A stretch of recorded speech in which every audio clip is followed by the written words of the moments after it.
अर्जुन पर मोहित हो गई। उर्वशी अर्जुन इंद्र के आदेश पर नृत्य की बारीकियां जानने के लिए अप्सराओं को नृत्य करते हुए देखते थे। यह देखकर उन अप्सराओं में से एक अप्सरा उर्वशी अर्जुन पर मोहित हो गई। एक दिन उर्वशी पूरी तरह से सुसज्जित होकर अर्जुन के पास गई और प्रेम निवेदन करने लगी। उर्वशी ने मुस्कुराते हुए अर्जुन से कहा, हे सुंदर पुरुष, तुम मुझे नृत्य करते हुए रोजाना देखते हो। अवश्य ही तुम मुझे पसंद करते हो। मैं भी तुम्हारे सौंदर्य और पौरुष पर मोहित हो गई हूं। क्या तुम मेरा प्रणय निवेदन स्वीकार करोगे? जब अर्जुन ने उर्वशी की यह बात सुनी तो वे हैरान हो गए और उर्वशी से दूर हटते हुए बोले, इंद्रदेव मेरे पिता तुल्य हैं, इसीलिए उनकी प्रेमिका होने के नाते आप मेरी माता समान हुई।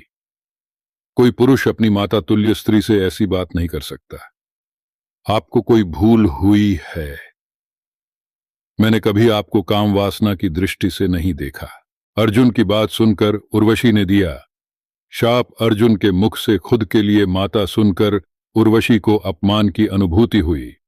उर्वशी ने क्रोधित होते हुए कहा, इंद्रलोक में कोई किसी की माता या बहन नहीं है। ये सभी संबद्ध भूलोक के प्राणियों के लिए है। तुमने इंद्रलोक की सबसे सुंदर स्त्री का प्रणय निवेदन ठुकराकर मुझे अपमानित किया है। अवश्य ही तुम्हें अपने पौरुष पर अहंकार है। मैं तुम्हें शाप देती हूं कि यह पौरुष तुम्हारा साथ छोड़ डट देगा और तुम हमेशा के लिए नपुंसक बन जाओगे।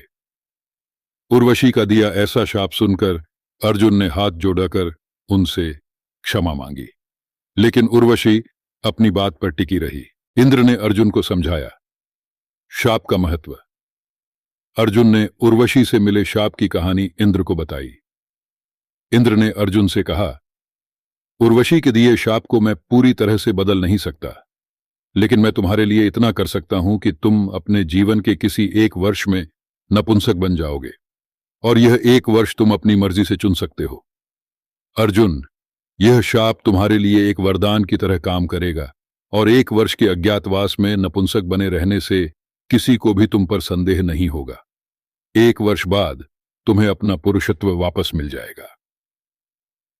इंद्र की बात सुनकर अर्जुन समझ गए कि इंद्र ने उन्हें नृत्य सीखने के लिए क्यों कहा था।